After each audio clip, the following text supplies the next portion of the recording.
Okay, I'm going to give a brief summary of today's Sunday school lesson. The title of today's Sunday school lesson is God's Covenant with the Returned Exiles. We'll be reading from Nehemiah Chapter 9, 32 through 38, and Chapter 10, 28 through 29. If the Bible text isn't on screen, it will be in the description area. I'm going to read from the New Living Translation. Nehemiah starting with 9:32 through 38.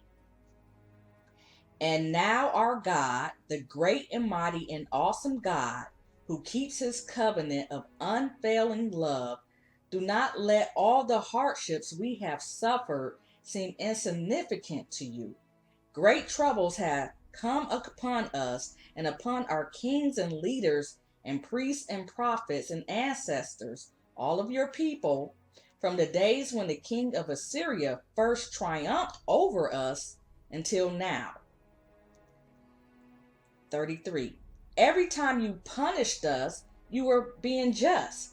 We have sinned greatly, and you gave us only what we deserved. 34. Our kings, leaders, priests, and ancestors did not obey your law or listen to the warnings in your commands and laws. 35. Even while they had their own kingdom, they did not serve you, though you showered your goodness on them. You gave them a large, fertile land, but they refused to turn from their wickedness. Commentary from verse 35. Sometimes the way we take for granted the very blessings God has showered on us leads us to forget him. That's from verse 28.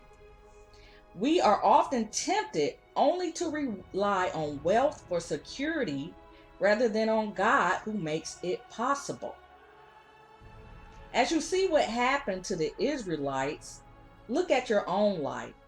Do your blessings make you thankful to God and draw you closer to him? Or do they make you feel self-sufficient and forgetful of God? I'm going to read that again. Do your blessings make you thankful to God and draw you closer to him? Or do they make you feel self-sufficient and forgetful about God? Reading Bible text, verse 36. So now today we are slaves in the land of plenty that you gave our ancestors for their enjoyment. We are slaves here in this good land.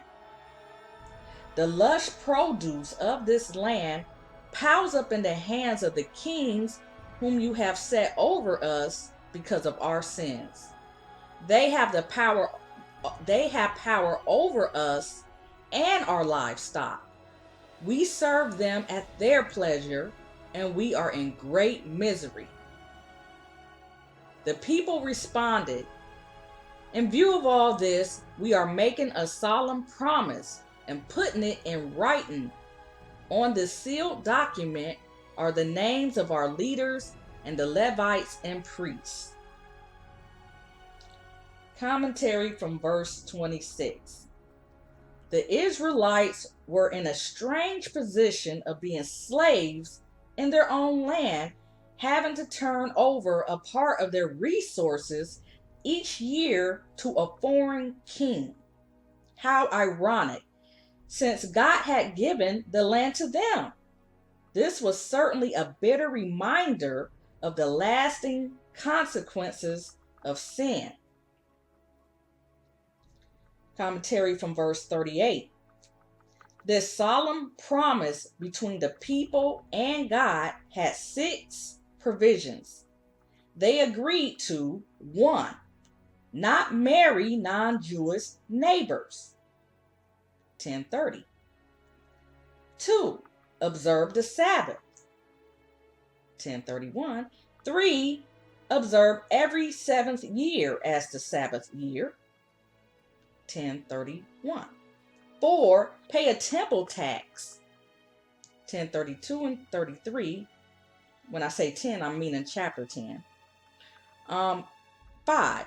Supply wood for burnt offerings in the temple. 1034. And number 6, give dues to the temple. 1035 through 38. After years of decadence and exile, the people once again took seriously their responsibility to follow God and his laws wholeheartedly. Reading from chapter 10, verses 28 and 29.